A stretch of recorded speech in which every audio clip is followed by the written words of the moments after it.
Welcome back to Mac's Garage. Today I'm going to be taking apart this 99 Formula 3 engine. It's a 700 triple. If you like what you see here, hit the like, share, subscribe. All that stuff helps me out. And I guess I'll give you a little bit of a backstory on this. I've already kind of started taking it apart. The stator and that is off of it. The reason I'm taking this out of my sled, and sometimes I can get it to do it and sometimes I can't, so I'll try to spin it over and maybe you'll hear a rattling noise, maybe we won't. But I assume there's a crank bearing failure coming for this engine, and before I destroy the cases and everything else, I'm going to try to take this apart. But here, I'll try to spin it and see if I can get it to make noise.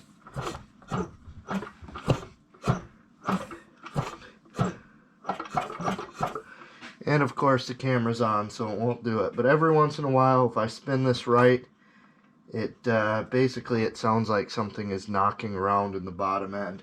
So I think probably what's going on here is there's a race, or one of the, we'll see. I think there's a bit crank bearing that's got some problems. And actually I know there's at least one crank bearing that has some problems, because I had another engine I was going to drop into this sled, but it had a different starter housing and that on it. The pickup coils were in the different spot, and just to make sure that it would work with my CDI box, I was going to swap this assembly off of this engine onto the other one. Well, when I looked at that, both engines have pits and whatnot in this mag side bearing, so at least one of the bearings on this crank is questionable at best. I'm thinking one of them in here also has some issues, just by the way it sounds. Now, before I start, I've already got the spark plugs out, and as a way for me to track this later, I'm going to measure my squish in the cylinder. So to do that, I'm just taking some solder. I've got a solid core. Yeah, this one's solid core. So I've got some solid core solder. I'm just going to kind of try to bend that so that when it goes down into the cylinder, it's going to be at the edge. And there we are. Nope, doesn't want to crush. So, alright, so I ran the piston over top dead center. As you can see there, it squished that out. Now I'm going to take my micrometer. I'm going to measure this right at the end. Kind of hard to get an accurate reading on this because it does move around a little bit. But it looks like right about 82 thousandths of an inch is what I've got on that cylinder. I'm going to cut this off. So now I'm back to good solid whatever, good normal solder. Bring this into this cylinder.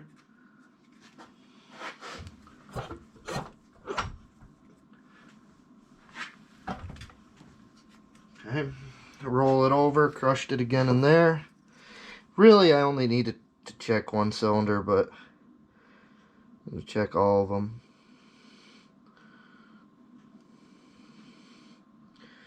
So the center cylinder is right about, and you can see where I'm measuring it. That's probably more for me later than you guys. But this one is right at about 82 thousandths as well. We got two with 82. Check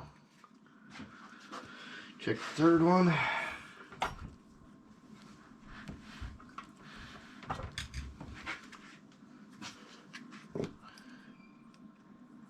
Cylinder 3 is actually at, like, unless I crushed it, which is possible, I just got 76 thousandths on that one. So that's 76 thousandths, 82, 82. Alright, so I got that out of the way. I'm going to put those back in there. I'm not going to write them down because I've got it recorded on video. So, 76, 82, 82. Which actually seems pretty odd that these would be different, but whatever. Alright, so now from here, I've got that measurement. What I'm going to do is I'm going to start, oh boy, I guess I'll start with the intake side here.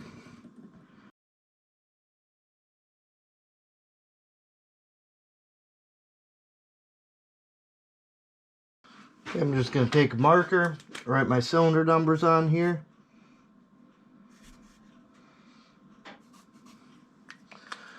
So this is the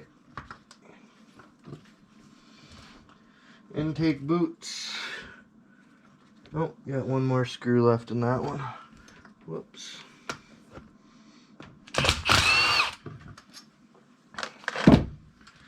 Intake boots and coils. All this stuff more or less comes off as an assembly. So I'm just going to set it. This back here will work. Okay. So now we got a little bit more room. This tube is actually a vent because this is a Isoflex greased crankshaft, which I have some Isoflex here. So worst case, I put a little bit of Isoflex in it, put it back together. But I just have a feeling we're going to find more than that. Actually, I know we're going to find more than that because this crank bearing needs attention at the least. Realistically, I should probably break those loose by hand. So I'll go ahead and do that.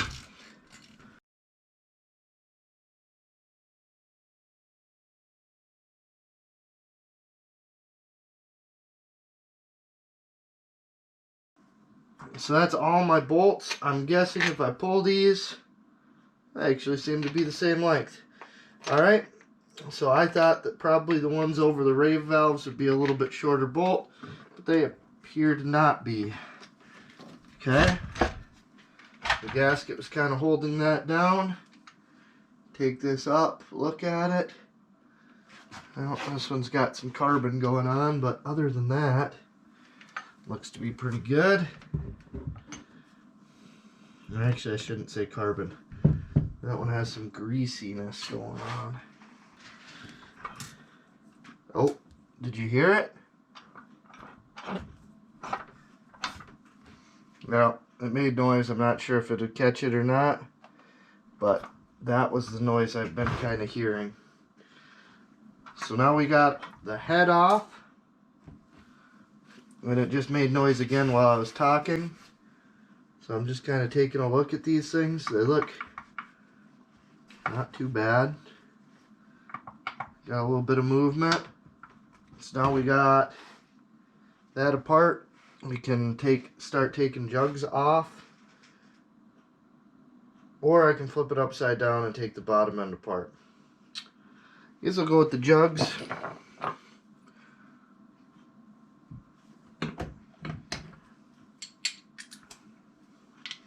So I've actually got these numbered on the exhaust pipes, which you'll see here in a second.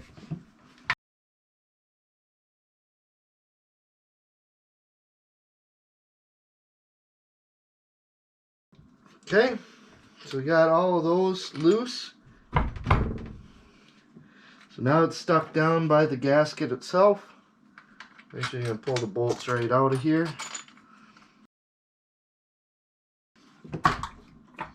Kind of stuck to the gasket. What is what it is.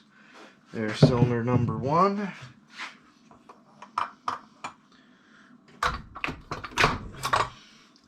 Two. We'll actually measure this as well.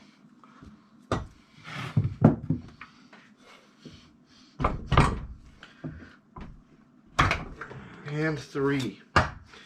Okay. So we got all 3 cylinders off. Now, when you compress a gasket, or when you tighten down a gasket, it actually compresses. But I've got some spots in here that were not into the coolant. Well, actually, they may have been into the coolant. Yeah, they were. Alright. So, I don't think I really have a good spot to check the gasket. Although I can check the compressed thickness by just checking right here. So compressed thickness on this is roughly 20 thousandths. Okay, so we got 20 thousandths of an inch compressed. I don't know how much that gasket compresses, but that's one of the numbers we're kind of looking for there, is roughly 20 thousandths. You got some pretty serious scoring on these piston skirts. Now, yeah, that is just garbage, huh? This engine has 4,000 miles on it, and these are definitely scored really badly. The cylinders are scored really badly to match too, which sucks because these are a Nikasil cylinder. However, these ones right here are in pretty nice shape, so I think I'll be able to put an engine together. This is 3,700 miles, and the guy that I bought this from, I believe, was the original owner. I think that's the story I got. If he wasn't the original owner, he bought it when it was quite new. He had run AMSOIL engine oil in it its entire life, and those look bad. I actually have a new set of pistons in the engine that was supposed to be all gone through and ready to go as well. So even though these pistons look nasty, I at least have a new set.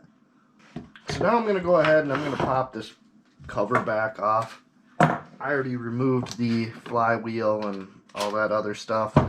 I guess before I do that, I like to just put my bolts back in where they came from.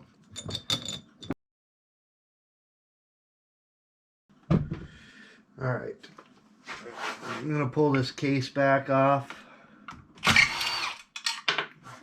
Oops. Losing bolts. Put them back over with that stuff.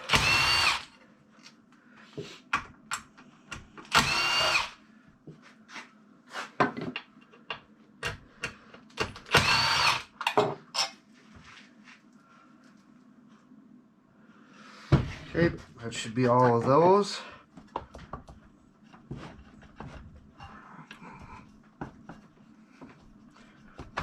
Okay, this housing just comes off. I'm going to leave it kind of over here with all the stuff that goes with it.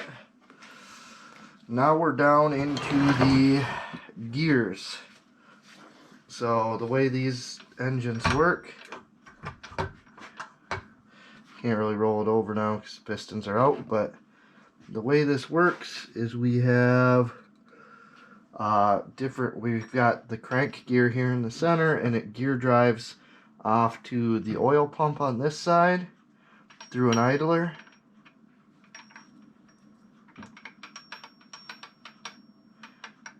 I wonder if that's the noise I was hearing right there. Quite a bit of lash in that gear. Nothing there. There's a washer on this side, a washer on the other side. So let's go ahead and kind of pop these things out. Now before I do that, I'm going to mark them. Now I didn't count teeth on these, and if they have an equal number of teeth everywhere, then if they have an unequal number of teeth everywhere, this doesn't really matter, because they will over time just make their own contact points and whatever else. But if these teeth are in constant mesh with the same spot on a gear, we want it to go back into that same spot. So we'll mark these up a little bit. Okay, so we got washers on each side there. Got a roller bearing in the center. Set that one off to the side. This one is a plastic gear, so it is a little bit tighter mesh because it's plastic, I suppose. Let me get in behind it. Maybe. Maybe not.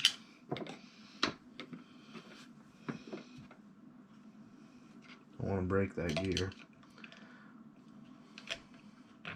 There we go.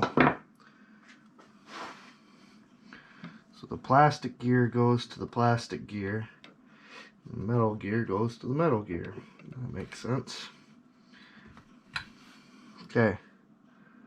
So this one is also on a small bearing, and this one looks kind of nasty. And so does the shaft that it rides on. So that's not great. Okay. Which I've got another case set up over here too, so if this case is not good, then it kind of is what it is, and we go from there. So now we got those taken care of. Now we can come around this front side here, and we're gonna take and this is probably gonna spill when I do it, we're gonna take the water pump off.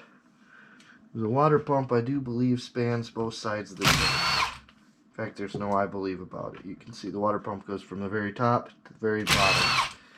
So this is going to be in the way of taking the case halves apart.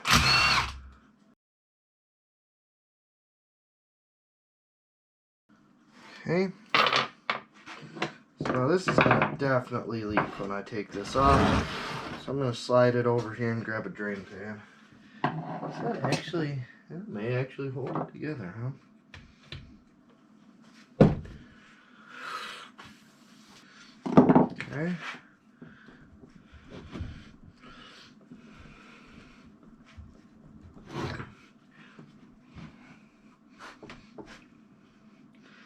Okay, so there are some alignment pins up on this front end.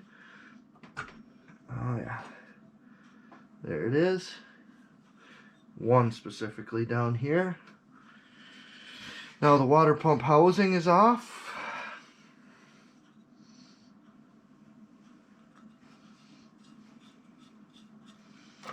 These are all my bolts from the water pump. I'm actually going to pull the water pump drive right out. Set it off to the side in this housing. Set the bolts also in the housing.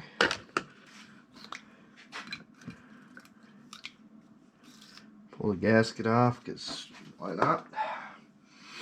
Okay, so now I'm down to splitting the cases,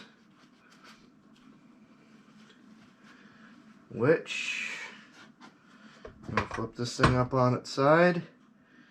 There's still a bunch of coolant down in these cylinders, so that's going to go kind of everywhere. Take my handy marker again. Just going to mark this stuff. Okay, kids, don't use impact or chrome sockets with impacts. It's bad. Now, realistically, what I should do is break all of these loose by hand and then go from there. However, I'm just going to go ahead and smack them with an impact and knock them loose.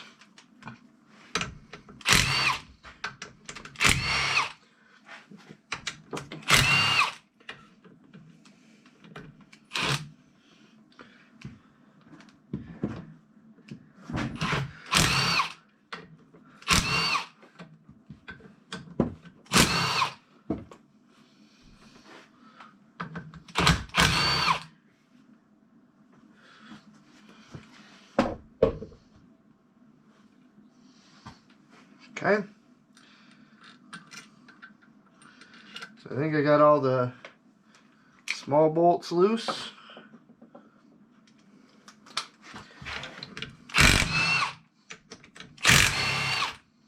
Let me get in behind it. Maybe. Maybe not.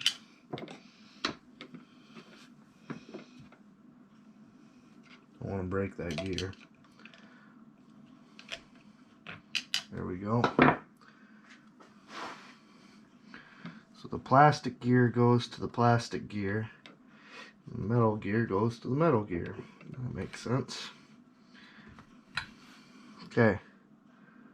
So this one is also on a small bearing, and this one looks kind of nasty. And so does the shaft that it rides on. So that's not great. Okay.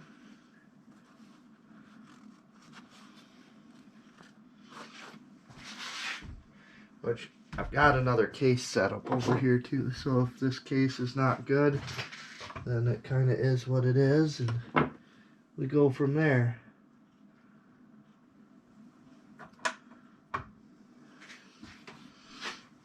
Okay, so now we got those taken care of. Now we can come around this front side here, and we're gonna take and this is probably gonna spill when I do it, we're gonna take the water pump off. The water pump, I do believe, spans both sides of the tank. In fact, there's no I believe about it. You can see the water pump goes from the very top to the very bottom. So this is going to be in the way of taking the case halves apart.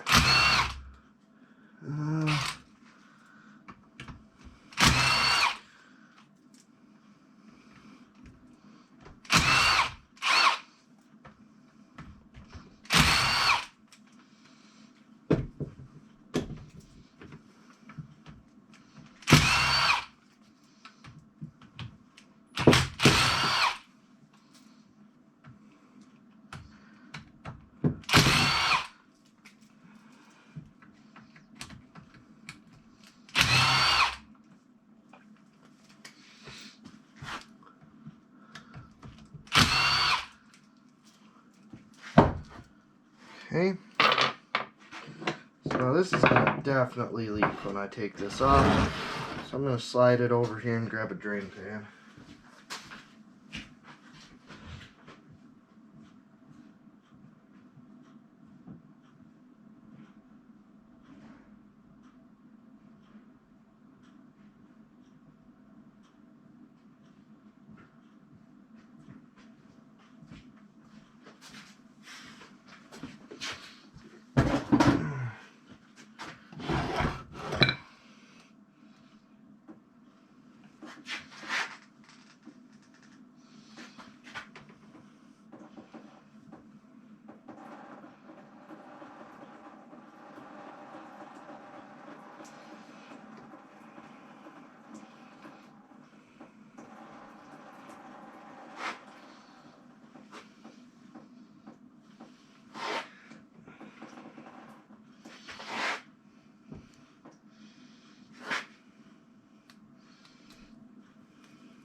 That may actually hold it together, huh?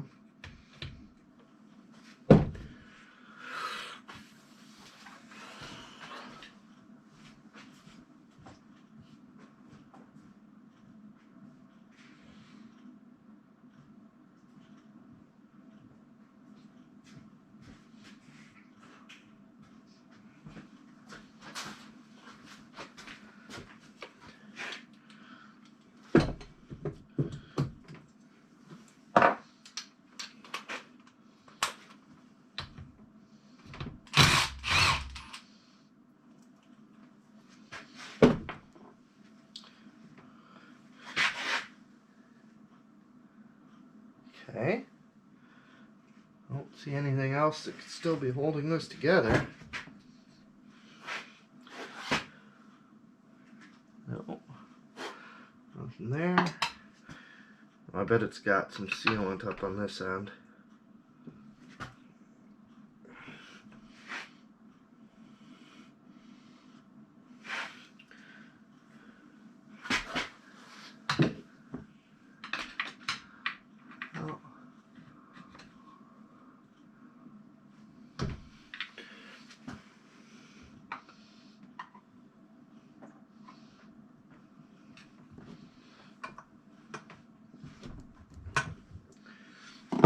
Okay.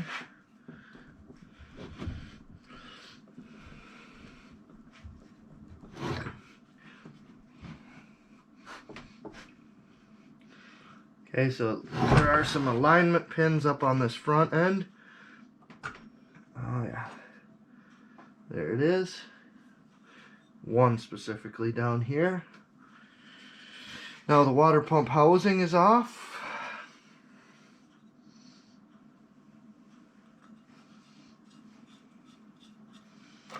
These are all my bolts from the water pump.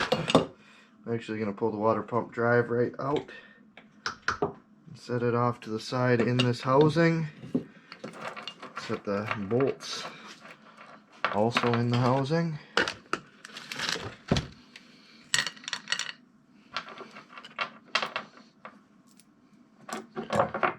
Oh yeah, 30 minutes down, huh?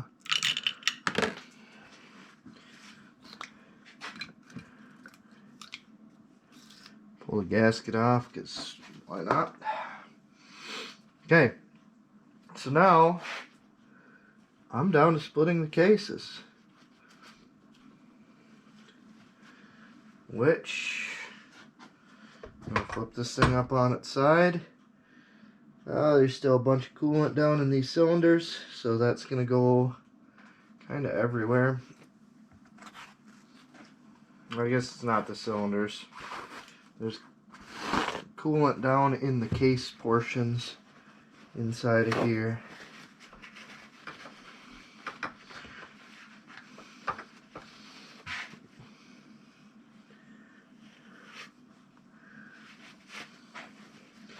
I guess at this point I don't particularly care too much. I know I've got crank work to do. I know I've got piston work to do. I'll just try to keep the mess to a minimum by stuffing some rags in there. And I'm just going to take this and flip it back. Oh, did you hear? Oh, shoot. Oh, man. There's a bunch of gas and oil in that one. Well, let's be... Yeah, that was gas. There shouldn't be a whole ton of it. We'll just do that again.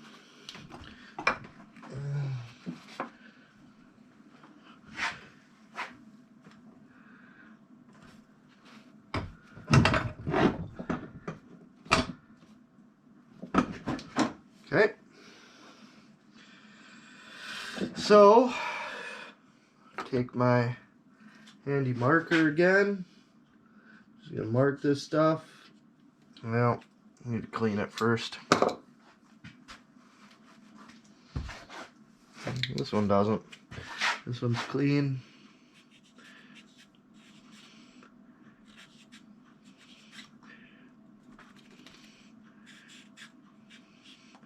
Mag side that way.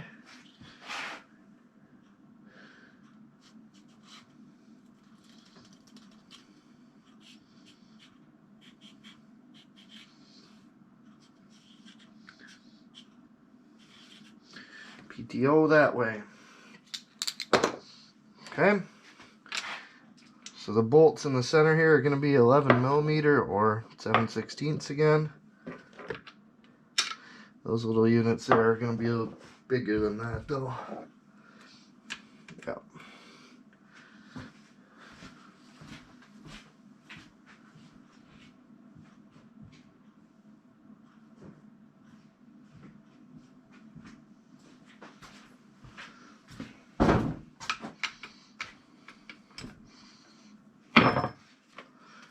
Okay, kids, don't use impact or chrome sockets with impacts. It's bad.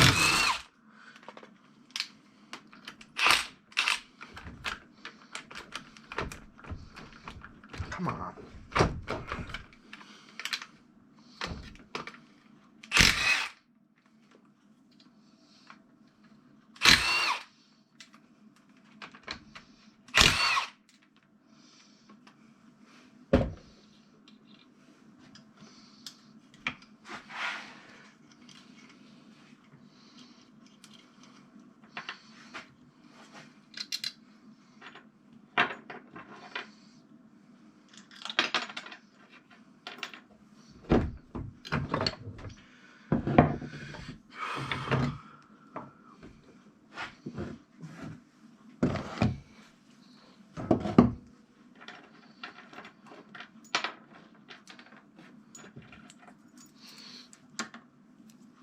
Oh, I just heard a bunch more stuff rolling around.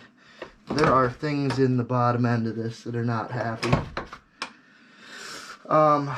these pistons are more or less trash, we know that. So let me grab a small pick and we'll pull them off of here.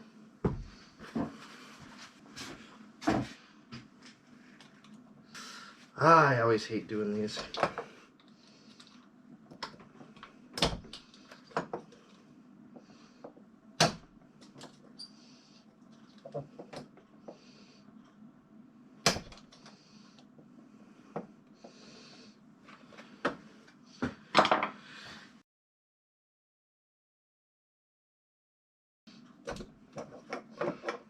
Okay.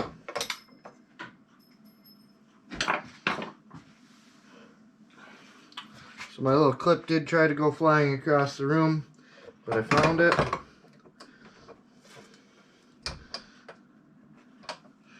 And now the piston pin doesn't want to actually come out through the piston. So we'll just kind of take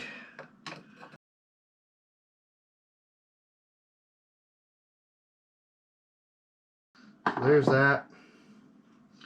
Which one is this? This is number 1.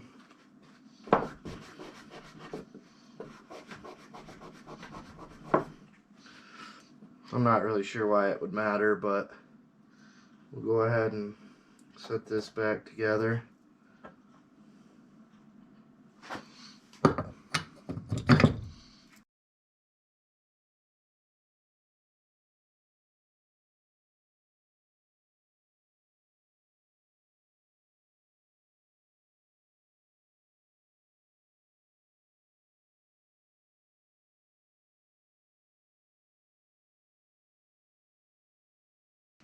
Good.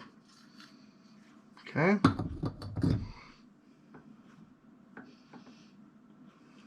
So that's always nice to see.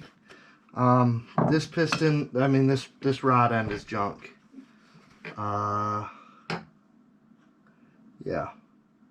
So these 2 rods at least look to be good. This rod, the bearing is rusty. The pin is all eaten up. And as a result, there is rust and stuff inside of there as well. Yeah.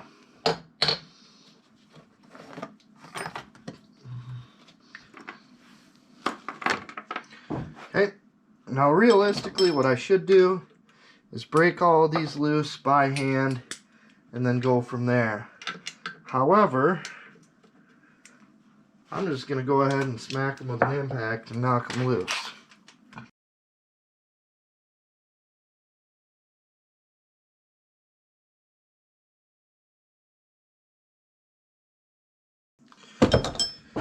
Okay, so that's all of them that I see from this direction.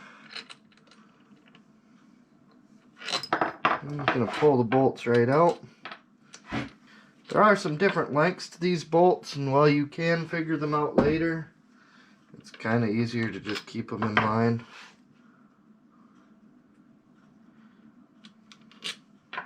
Okay, so that's it. Now, sometimes you have bolts that will come down from the opposite direction.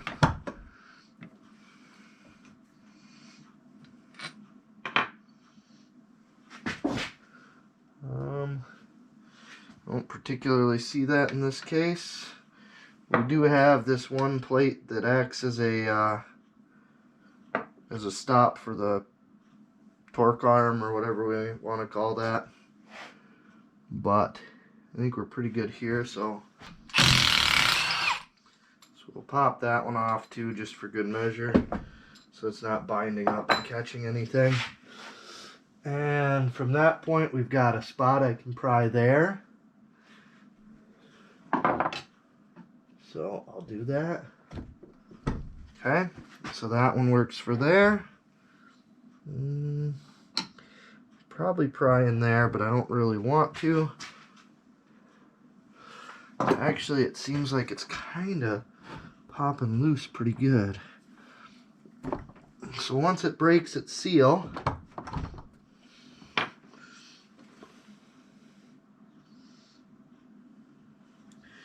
you don't really want to put a screwdriver anywhere inside of this, because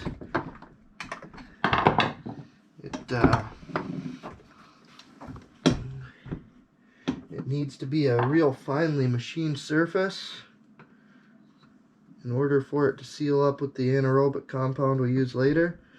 There's a spot right there you can pry into though, because it doesn't actually meet. And then we can, oh, I thought we could pull the case off. So now, this case has to lift off the crankshaft. And, moment of truth, there's parts of a bearing coming out. So, yep, this bearing was junk. Okay.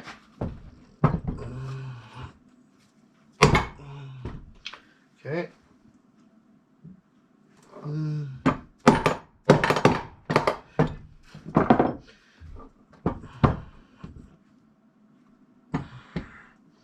Okay.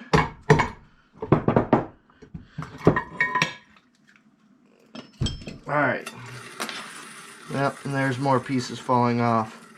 So these have plastic cages in them. This one had disintegrated. So did I make the right choice by pulling this apart? I would have to say yes. Okay.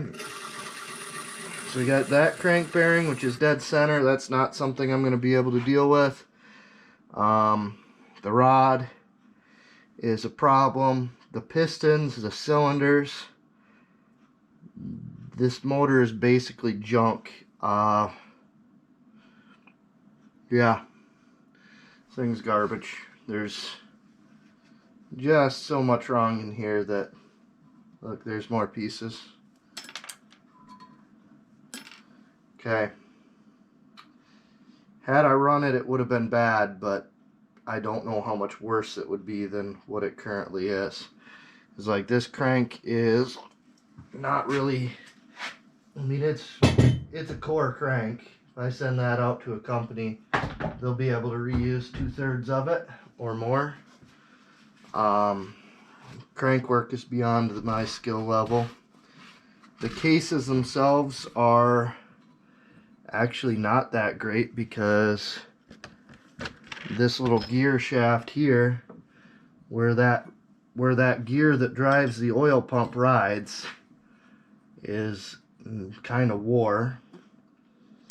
Let's pop the case up here.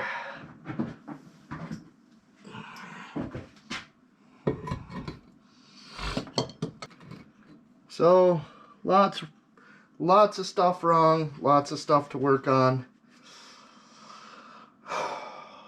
I have to look this over a little bit more, come up with a real plan, and decide what I'm going to do.